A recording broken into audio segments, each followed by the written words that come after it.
जय हिंद दोस्तों, रक्षित खन्ना के इस चैनल में आपका स्वागत है। दोस्तों, आज के इस वीडियो में मैं आपको एक जबरदस्त जानकारी दूंगा और ये जानकारी जुड़ी है इक्वल एमएसपी को लेकर। जी हाँ दोस्तों, जैसा आपको पता है कल है 16 अप्रैल। कल है दोस्तों दिल्ली हाई कोर्ट में इक्वल एमएसपी पर सुनवाई।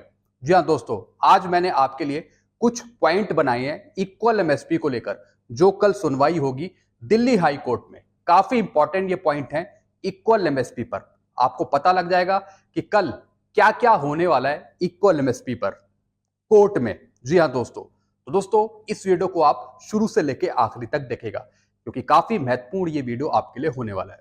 वीडियो में आगे बढ़ने से पहले एक छोटी सी गुजारिश कर रहा हूं, अगर आप पहली बार मेरा चैनल देख रहे हैं या फिर वीडियो देख रहे हैं तो दोस्तों आप मेरा चैनल सब्सक्राइब कर सकते हैं, जिसका नाम है रक्षित खन्ना, क्योंकि वेलफेयर से जुड़ी नई नई जानकारियां आपको मिलती रहती है इस चैनल के माध्यम से, और पेंशन से जुड़ी जो प्रॉब्लम आती है उसका भी सोल्यूशन किया जाता है टाइम टाइम पे। चलते हैं दोस्तों, आगे बढ़ते हैं। जैसा मैंने आपको बताया, आज का टॉपिक है इक्वल एमएसपी पर सुनवाई, यानी कल की डेट में 16 अप्रैल को। यानी आप इन पॉइंटों को समझकर ये आइडिया लगा लेंगे कि कल कोर्ट में क्या होने वाला है, आपको पहले ही पता लग जाएगा। चलते हैं दोस्तों, आगे बढ़ते हैं। पहला पॉइंट, इस बार सुनवाई होगी नए बेंच में। जी हाँ दोस्तों, जैसा आपको पता है बेंच बदल चुकी है। पहले जो सुनवाई हुई वो किसी दूसरी बेंच में हुई, लेकिन अब जो सुनवाई होगी कल की तारीख में वो होगी एक नई बेंच के सामने। तो दोस्तों पहले सुनवाई स्पेशल बेंच में हुई थी। जी हाँ दोस्तों, पहले जितनी भी सुनवाई हुई वो स्पेशल बेंच के सामने हुई। अब जो हो रही है वो नई बेंच के सामने हो रही है।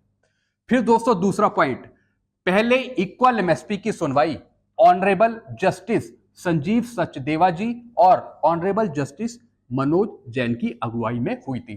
दोस्तों जो पुराने वकील थे वो सही से समझते थे इक्वल एमएसपी के केस को, सारे डॉक्यूमेंटेशन, कागज, आरटीआई के जवाब सब उनको पता थे। लेकिन दोस्तों नई बेंच हो गई तो फिर वकील भी चेंज हो गए। जी हां दोस्तों, अब दोस्तों नए जस्टिस के सामने इक्वल एमएसपी की सुनवाई होगी, जो इस केस की सुनवाई को आगे बढ़ाएंगे। जी हां दोस्तों, अब इसमें जस्टिस जो हैं वो हैं वी कमेश्वर राव जी और सौरभ बनर्जी जी। जी हाँ दोस्तों, ये नए वकील हैं जो इस केस को आगे लेकर जाएंगे, और उम्मीद होती है तो फिर यही केस फाइनल कर सकेंगे आगे।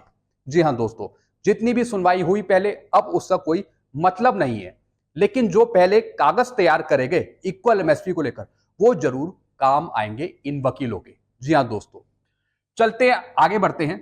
इक्वल एमएसपी पर पहले हुई सुनवाई का अब कोई मतलब नहीं है। जैसा मैंने आपको बताया, जो पुराने वकील थे जिन्होंने इक्वल एमएसपी की सुनवाई करी थी, अब उसका कोई मतलब नहीं है जो उन्होंने पहले सुनवाई करी। जी हां दोस्तों, नए वकीलों को केस फिर से समझना पड़ेगा, फिर दोस्तों डॉक्यूमेंट के आधार पर ये जजों के सामने रख पाएंगे। अब नए सिरे से सारी कार्रवाई शुरू होगी। जी हां दोस्तों, जो कल की हियरिंग होगी, अगर जज को कुछ काम ना पड़े, अगर सुनवाई हुई तो दोस्तों जो भी ये नए वकील हैं ये सही तरीके से इक्वल एमएसपी को प्रेजेंट करेंगे। पार्ट हियर का अब कोई रोल नहीं है। जी हां दोस्तों, इससे पहले जो सुनवाई हुई उसमें जो पार्ट हियरिंग थी अब उसका कोई मतलब नहीं है, क्योंकि नई बेंच हो गई, नए वकील हो गए। अब ये नए सिरे से इक्वल एमएसपी पर सुनवाई को आगे बढ़ाएंगे। अगली जानकारी, कल की सुनवाई में पूरे केस को सही से समझाया जाएगा। जैसा मैंने आपको बताया, अगर टाइम हमें पूरा मिलता है तो इस केस की सुनवाई को सही से पूरा किया जाएगा। फिर दोस्तों अगर जज साहब को कहीं जाना ना पड़ा, जी हाँ दोस्तों, अगर सुनवाई सही से होती है और जज साहब को अगर कोई काम नहीं पड़ता है तो दोस्तों ये सुनवाई फिर पूरी हो सकेगी, और इस बार जज साहब सरकारी वकीलों को भी टाइम देंगे। जी हाँ दोस्तों, बस पूरा समय मिलना चाहिए सरकारी वकीलों को भी और जो हमारे वकील हैं उनको भी, तभी पूरी सुनवाई हो सकती है कल की डेट में। चलते हैं अगली जानकारी की तरफ। सारे कागज, आरटीआई के जवाब, दलीलें, अपीलें सब पूरी हैं पहले से। जैसा मैंने आपको बताया, जितने भी हमारे कागज थे इक्वल एमएसपी पर, आरटीआई के जवाब थे, दलीलें थी, अपीलें थी, वो सब चीज पूरी है। खाली सिर्फ नए वकीलों को प्रेजेंट करना है जज के सामने इक्वल एमएसपी के केस को। चलते हैं दोस्तों अगली जानकारी की तरफ।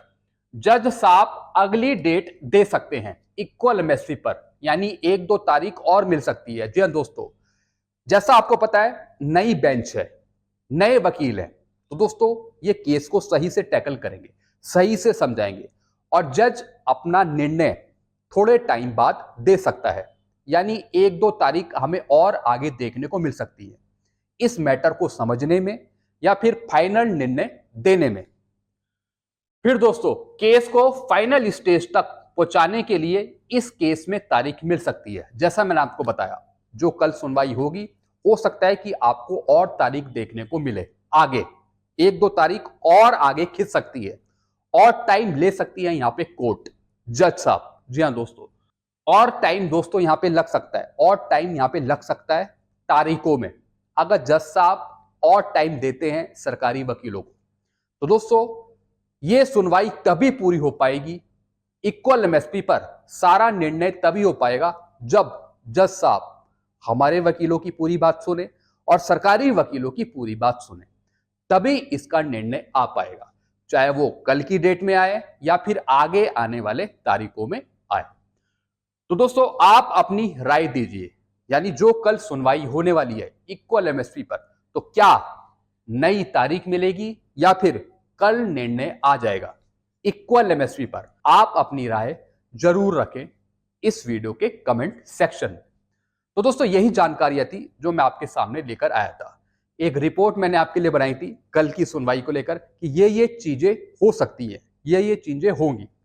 तो दोस्तों अगर आपको ये वीडियो अच्छा लगता है तो वीडियो को अपने ग्रुप में जरूर शेयर कर दीजिएगा, क्योंकि ऐसी जानकारियां, नई जानकारियां आपको मिलती रहती है इस चैनल के माध्यम से। वीडियो आपको अच्छा लगता है, वीडियो को लाइक करें और इस चैनल को आप सब्सक्राइब भी कर सकते हैं, जिसका नाम है Rakshit Khanna. Thank you so much.